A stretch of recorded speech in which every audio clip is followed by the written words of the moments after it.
Bienvenue sur phantomsecurity.tech, dans cette vidéo sur la sécurité Wi-Fi.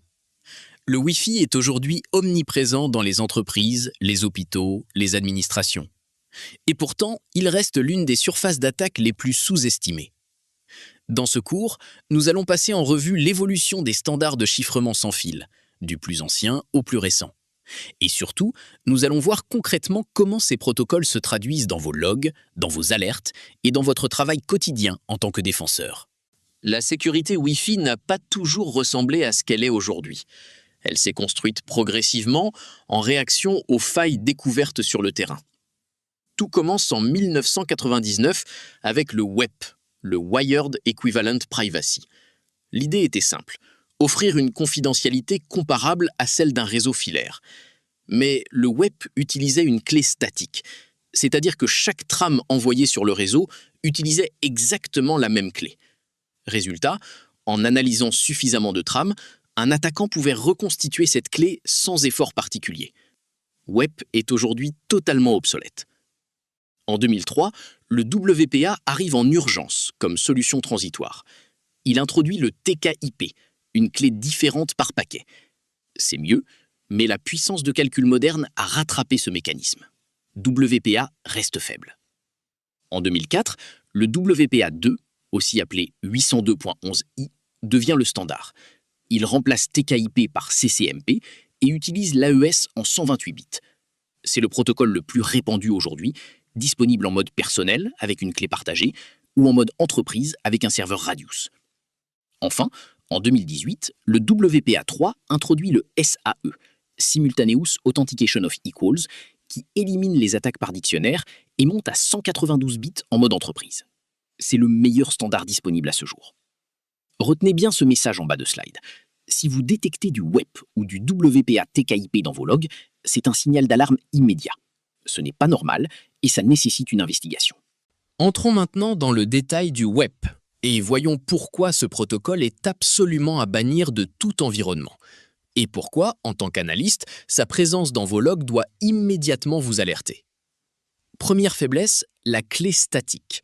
Chaque trame qui circule sur le réseau utilise exactement la même clé de chiffrement. Un attaquant qui capture suffisamment de trames, ce qui est trivial avec un simple adaptateur Wi-Fi en mode monitor, peut reconstituer cette clé par analyse statistique. C'est mathématique, c'est automatisé et ça prend quelques minutes. Deuxième faiblesse, le chiffrement lui-même. Le WEP utilise RC4 avec des clés de 64 ou 128 bits. Des outils comme RCrackNG permettent de casser ce chiffrement en quelques minutes, sans aucune expertise technique avancée. Ces outils sont disponibles librement. Troisième faiblesse, l'absence totale d'intégrité. Rien n'empêche un attaquant de modifier les trames en transit. Les attaques par injection de paquets sont triviales avec WEP. Côté Blue Team, dans vos logs Wazoo, surveillez le champ Encryption Type avec la valeur WEP dans les événements d'association. Configurez également Suricata pour alerter sur les protocoles sans fil obsolètes.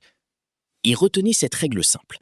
Toute détection de WEP dans votre environnement est une anomalie critique. Traitez-la comme une compromission potentielle jusqu'à preuve du contraire. En 2003, face à l'urgence de la situation, la Wi-Fi Alliance n'a pas attendu la finalisation du standard 802.11i.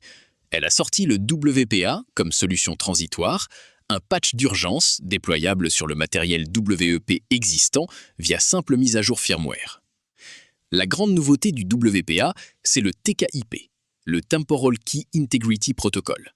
Contrairement au WEP, qui utilisait une clé statique, TKIP génère une nouvelle clé pour chaque paquet transmis.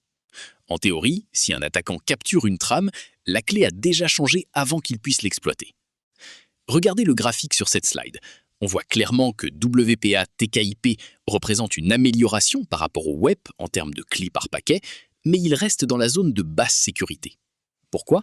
Parce que le chiffrement sous-jacent est toujours RC4, hérité du WEP. Et avec la puissance de calcul moderne, RC4 est aujourd'hui considéré comme cassé. Il y a aussi un risque particulièrement important pour les environnements d'entreprise, le downgrade.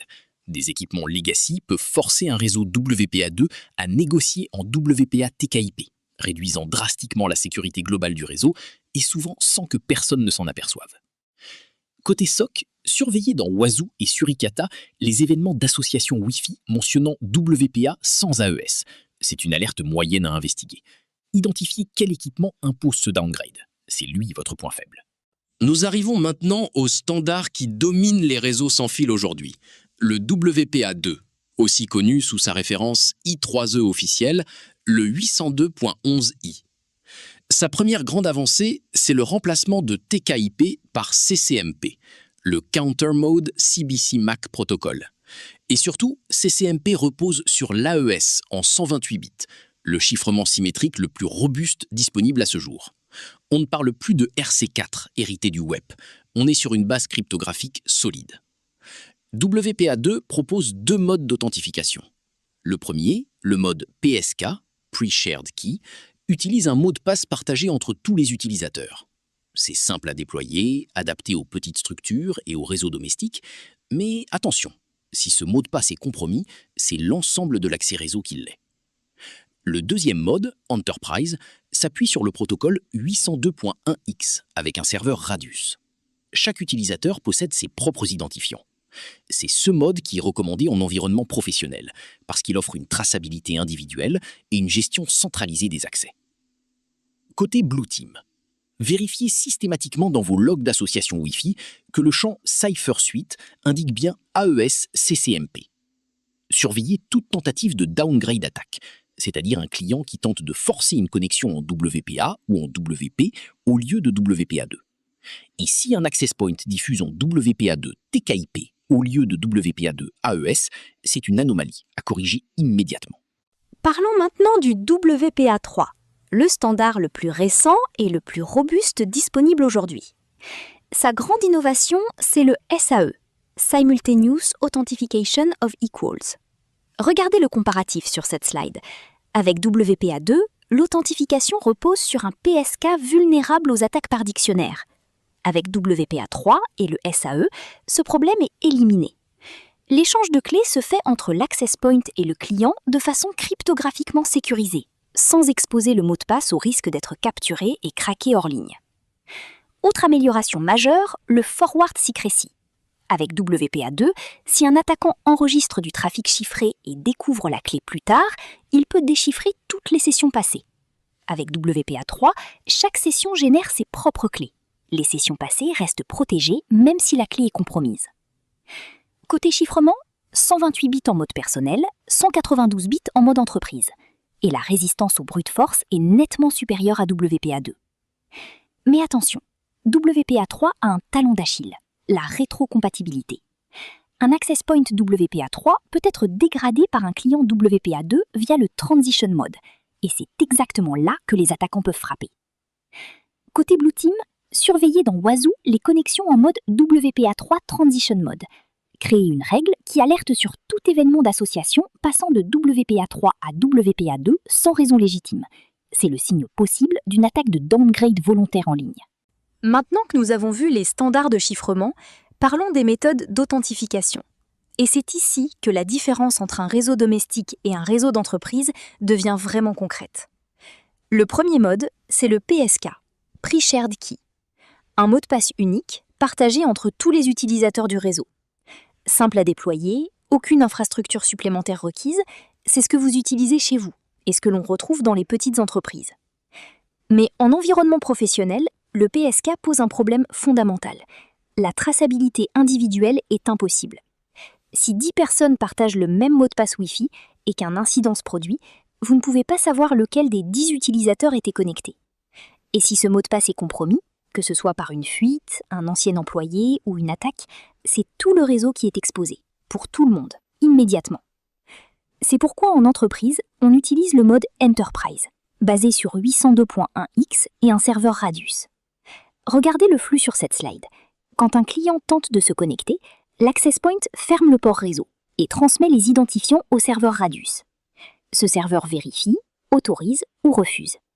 Seulement après validation, le port s'ouvre et l'accès est accordé. Ce mode offre les 3 piliers du AAA, authentification, autorisation et accounting, c'est-à-dire une traçabilité complète par utilisateur. Chaque session est liée à un compte nominatif. Avec le mode PSK, vous êtes limité dans votre capacité d'investigation. Avec Radius, vos logs Wazoo deviennent beaucoup plus riches. Et surtout, des échecs d'authentification répétés sur un serveur Radius, c'est un signal classique de force brute. Dans le framework Mitre AttaqueC, c'est la technique T11-0. Créez votre règle de détection en conséquence. Nous terminons ce cours avec le WPS et le récapitulatif complet de tout ce que nous avons vu. Le WPS, Wi-Fi Protected Setup, avait de bonnes intentions. L'idée, permettre à n'importe quel utilisateur de connecter un appareil au réseau Wi-Fi sans taper le mot de passe complet, soit en appuyant sur un bouton physique sur le routeur, soit en saisissant un simple code PIN à 8 chiffres.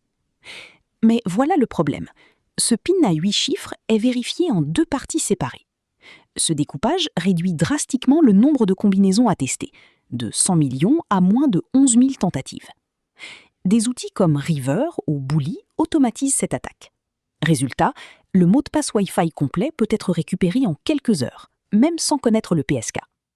WPS actif égale compromission potentielle du réseau entier. La règle est simple. Désactivez WPS sur tous vos équipements en production. Et méfiez-vous des équipements legacy. Certains ont WPS actif en arrière-plan, même quand l'interface indique qu'il est désactivé. Vérifiez toujours dans le firmware. Créez une règle de détection sur les tentatives WPS multiples depuis une même adresse MAC. C'est une alerte haute. Des scans de PIN WPS répétés dans vos logs AP sont la signature claire d'une attaque en cours. Et pour conclure, retenez la règle d'or de cette slide. Tout protocole Wi-Fi en dessous de WPA2 AES dans vos logs doit déclencher une investigation. WEP, alerte critique. WPA TKIP, alerte si downgrade détecté. WPA2, surveillez les downgrades. WPA3, surveillez le transition mode. WPS actif, désactiver et alerter. La détection proactive des downgrades, c'est votre première ligne de défense sur les réseaux sans fil. Merci d'avoir suivi ce cours et bonne chasse dans vos logs.